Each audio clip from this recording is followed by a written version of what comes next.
Hello, graduate students. I wanted to take this time and just say, hey, hope everything's going well. Our progress report grades have been submitted. Everyone's doing great, obviously. Hope you got a good feel of the class. And we are just into February, so we're just a month in, and we've covered a lot of material. One part of this, as a graduate student, when I was a graduate student many, many years ago, I wanted to have a class. They really never tell you what you can and what you will end up doing with a master's degree. So I just want to kind of just give you a little insight into the writing process because you've all been reading articles that are peer reviewed. We need to find out what that word means, peer reviewed. And we need to make sure we find out how these articles have come into play and how you actually get to see these articles. So I'm just going to give you just a basic lecture, just like I was talking to everyone, no matter where we are. So let's go ahead and we're going to look at the assignment, the book chapter assignment, that it's going to be kind of in place of a big research paper. This is kind of easier, but also you'll get more out of this. So I definitely wanted to show you that. So let's go ahead and take time right now to slide on over to the book chapter that you're going to be reviewing. And also I want to just look at a Word document and pull up some things, some issues that's going to teach you what all this is about. So just sit back and enjoy the lecture by me. All right, so this is just the 10 questions that I asked for you to address when you look at the book chapter. And you can read the book chapter on your own. It's a pretty good book chapter on simulations. But let's just, before we start with that, let's look at what are some main topics and main keywords. Excuse me, so you know what we're talking about. First thing is peer reviewed. But before we do peer reviewed, let's look at another topic and let's look at these keywords right here. Conference, journal, book chapter, book, and edited book. So let's look at these keywords right here so we know what we're talking about. And I'll just give you a brief description from a professorship viewpoint of what these terms mean. Let's say that you're a graduate student and you want to write an article and you want to get it published. So what does that mean to be published? Well, that means peer reviewed. And peer reviewed means that multiple people have looked at your article and decided that it is good or it is bad. So you submit an article to people who are your peers, people who, you submit to a journal and they send out to peer review. So that process usually works this way. First off, you write an article. I'm going to put in, let's not do all caps, that's kind of, First off, you write an article. Then you submit the article to a journal. So you find a journal and you submit it to, you can usually find it online. They then send that article to usually around 3 reviewers. Usually 3 reviewers. And these people read the articles and they then give the editor feedback. That article, those reviews usually take around 4 to 6 weeks. They usually try to give them some time. And then those articles go back, the feedback goes back to the editor. The editor then makes a decision and informs you. These decisions can be reject, which happens, and when it happens, you just say okay. Another one is revise and resubmit, which means your article is good, but we're not going to publish it. We recommend you fix it and send it back in. Another one is accept with revisions, which means we will publish it as soon as you make some a couple of corrections on it. That's actually a pretty good finding if you get that one. And the final one is just accept. I have had many articles rejected, many articles revise and resubmit, a few articles accept and revisions, and about 2 or 3 articles I've had with accept without revisions. And those are kind of, you're like, wow, I can't believe I got that one. The hardest article I had published was a accept with revisions, but it was a very top tier journal, which means that they don't accept many. And they finally just said accept with revisions, and you have 6 weeks to do the revisions. And if you don't do them right, it'll be rejected completely. And that was real nerve-wracking because you want to make sure you get all the revisions right. And that was, their review process took 6 months. So it's very difficult. So you see things like that. So that's what when you want to write an article, and that's how the steps are. So as a graduate student, you may actually want to get published.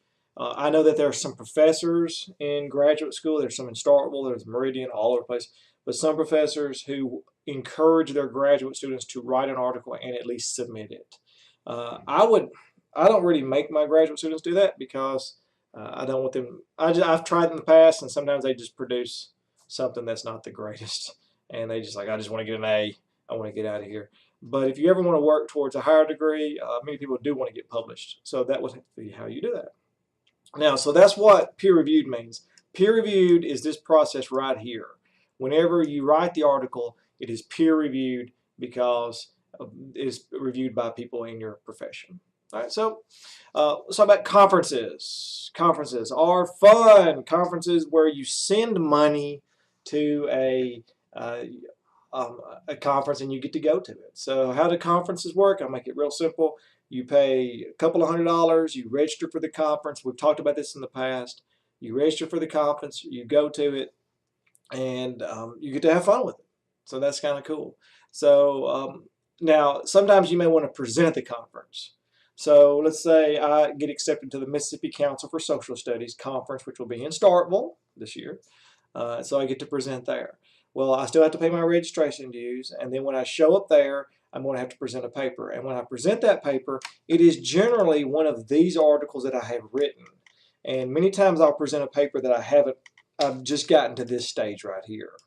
I wrote an article, and I'm ready to just let's see what the conference says. So then I stand up and I talk about my article in the conference, and I get feedback from the audience, and they go, "Have you thought about this?" I'm like, "No, I already haven't thought about this." So then I'll usually go back from the conference, and then I'll rewrite some areas, and then I'll submit.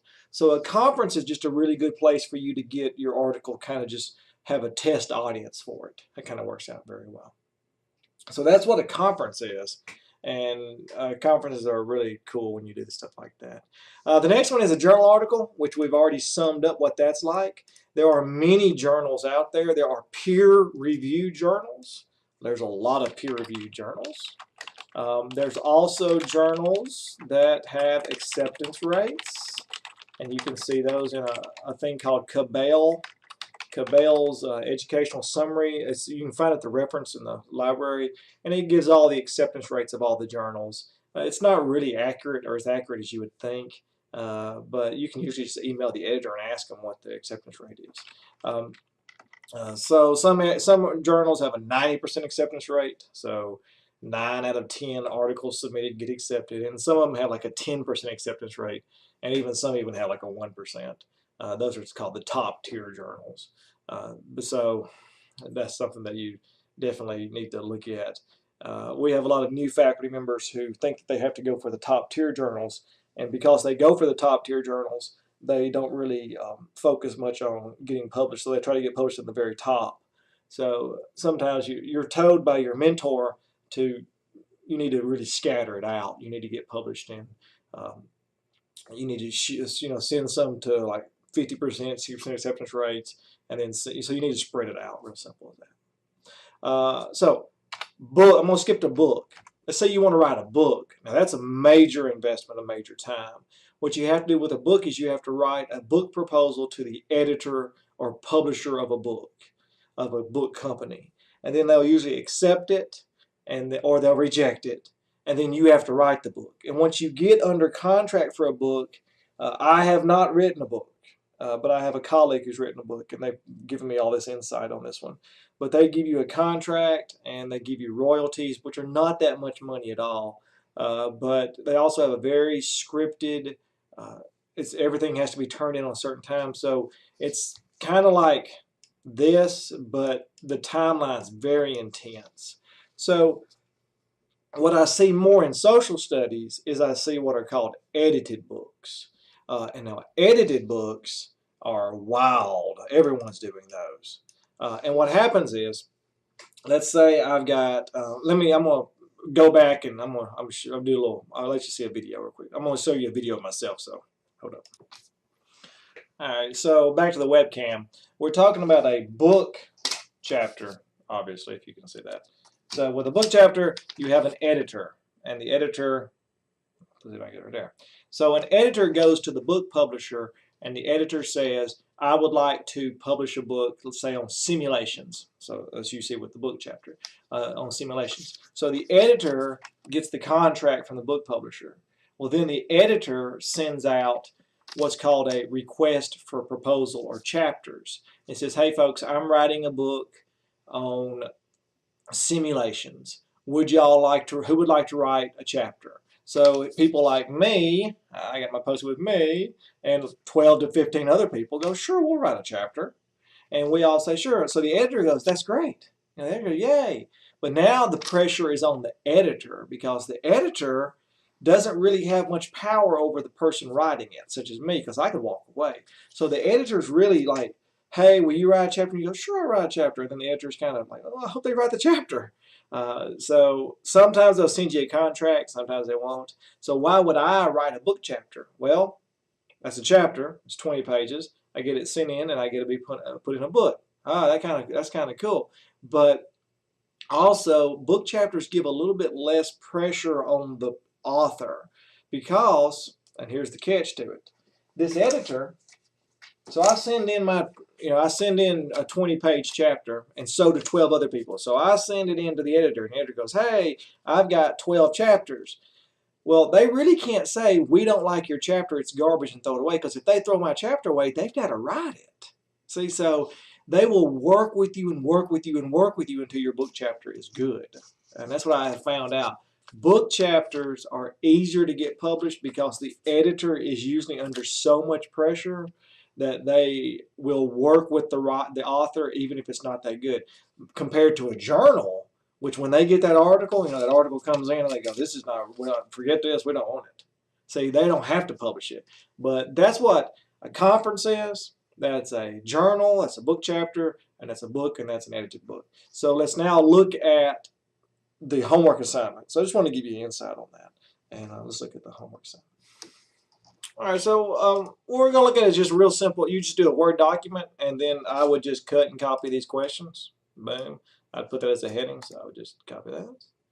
And then I would open up my Word document, and I would paste that. So if I was going to do my Word document, I would, there we go, get rid of that. And I would bold that up, make that look pretty. You don't really have to worry too much about APA on this one. So don't worry about APA. And then I would indent, and I would say, this, and I would answer that. So to what extent has the chapter provided a strong introduction that articulates the purposes and context for the chapter? So introductions are always important to all book chapters because they want them to flow, and that's what's called flow, from point to point to point. So as you read the 20-something page book chapter on simulations, see, the first couple of pages, does it draw you in? That's what we're looking for on question number 1. Does it draw you into it? Otherwise, sometimes you get lost. Number 2, how well has the author grounded their work in the literature relevant to their chapter's focus? So look at their references. Look at are they saying that there's good sources for this? How might you suggest they improve? What is missing that could strengthen this section? One answer should never be, it can't be improved. You can always find something there. Are they covering all their material? Are they discussing everything they're supposed to be discussing? Simple as that. Is there a conceptual framework, and does it lend strength to the overall chapter? Is there a conceptual framework, and does it lend strength to the overall chapter? That's actually a good question. Does it flow from point to point? Are the claims that made by the author supported effectively by evidence, examples, and argumentation? And that's called going out on a limb, which many of us talk about. Whenever you look at what the author is writing, is he discussing some of these elements, and is he kind of making some stuff up? That's the thing. If the author says in the simulation he has a good thesis, and then he starts making these comments, is he citing those sources? You want to give an author a little bit of leeway whenever they make a statement, but you'd also, after a while, you have to say, is there anything to support that? Given that this is a practitioner-oriented volume, which that question means that this chapter is geared towards teachers who are practicing. So it's not a research-based chapter. how accessible this chapter likely to be for practicing teachers. So that question number 6 should be the easiest question for any of my graduate students, because most of y'all are all teachers. So the thing is, when you read this chapter, is it functional, and is it practicing or practical for a teacher? That's actually a good question. Do the chapter's discussion, implications, and conclusions convincingly illuminate the chapter's main findings? So look at that. Do the chapter's discussion, implications, okay, does what the chapter talks about, and their conclusion, their end statements, convincingly illuminate the chapter's main findings? Those are just very flourishing words to say, does the chapter's thesis, is it confirmed by the conclusions, and vice versa? Do they rigorously elucidate the meaning of their chapter's content? So in layman terms, does this book chapter actually, is it concrete in fact, and does it actually make sense? Is this correct? Is this how it should be written? Are there any glaring errors, gaps, blind spots that the author should be alerted to? Is there anything they're missing? Is there something they need to expand on? Have they missed something very important? Have they made a statement that needs to be cited? So that's something very easy to look at. Now, with this, question number 8, I'll just say it. All of y'all should not get the same answer on number 8. If everyone says, well, on page number 2, he didn't cite this, then I start thinking, well, everybody used the same one, because everyone just sat together and answered it together. Because with question number 8, it could be anything. It could be anything. And when you read a 20-something page chapter, there's always going to be 1 or 2 things, or 5 or 10 that they could have done differently. And that's something that, on the opposite end, if you ever write a book chapter, or if you ever get feedback, sometimes you're going to get feedback that you don't really know how to address. Like they're going to say, one author reviewer may say, they should expand this section. And you go, well, I don't want to, I can't. They go, well, you should. And you're like, well, I don't know how. And sometimes I've actually sent articles back to I've done the revisions, and sometimes I say I can't do that revision.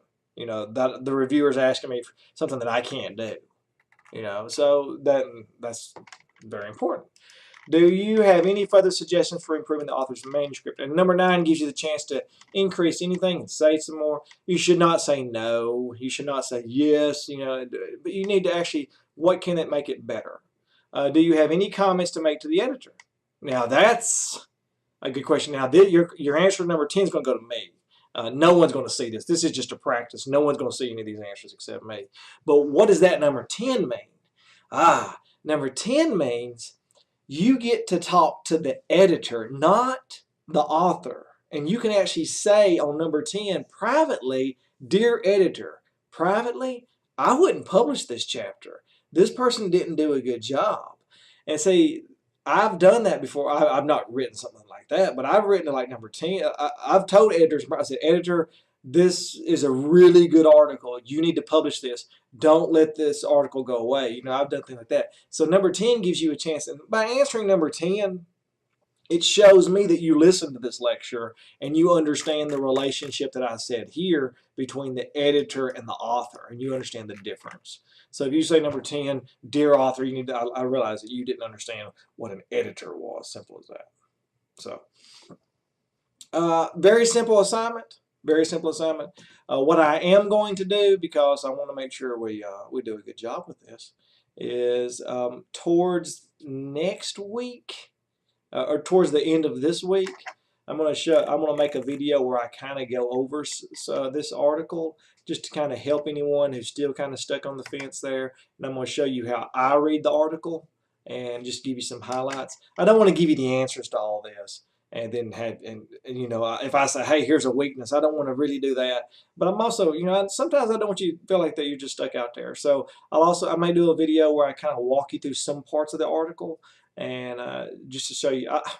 I never really had professors who did that. I had professors who just gave me busy work. But and I'm by far not a smart person, but I want to show you how I read some articles, and how I view and how I break some articles apart, and as simple as that. So it's real simple. I got these questions from an editor who sent me a book chapter one time, so I thought that was kind of cool. And so they send you all kinds of stuff like this. I have been published before. been published several times. But it is so much fun when you get that letter that says accepted. But I have had many rejection letters, and you're just like, that's when you. But I'll give you one little hint for anybody who's ever wanting to do the publishing game. Just send a lot out. You know, send one out one week and then send another out. Not the same. You can't send this. You cannot send the same article out. That's a violation. You can't send the. Yeah, I didn't know that. You cannot send the same article out to the multiple journals at one time. It's unethical. Yeah, that'll blow your mind because they think that you're wasting journals' times. You cannot send an article that's under review by another journal. So what many professors do is they'll write an article and send it to a journal and then write another article. So it takes about 2 or 3 weeks and then you send it out to another journal. So what happens is you just keep sending out articles, sending out articles, and sending out articles. And then after a while, you've got so many articles out, then they start coming back. So you end up you've got that machine going over and over and over again, and it actually works out well for you. Some professors don't really they can't really do that, and they don't do well because they can't write. So, and you got to be able to write an hour a day, and you'll have that done in no time. So, just want to give you those ideas. So, what we'll do now is hopefully this lecture educated you a little bit on that one. The syllabus talks about doing a research paper. This will be it. This will be fun. This is just a book chapter, so it's the same thing. I just want a 25-page research paper. Hang on, I don't got time for that. So just have fun with a book chapter review. That'll be easy. And you can flex your muscles, 200 points, make it, fill these gaps in. You could write a couple of paragraphs on each one of these questions. Excuse me. So it should be pretty easy. And then towards the end of the week, I'll give you another video where I kind of break down a little bit of the article. So I hope this video helped. Thank you.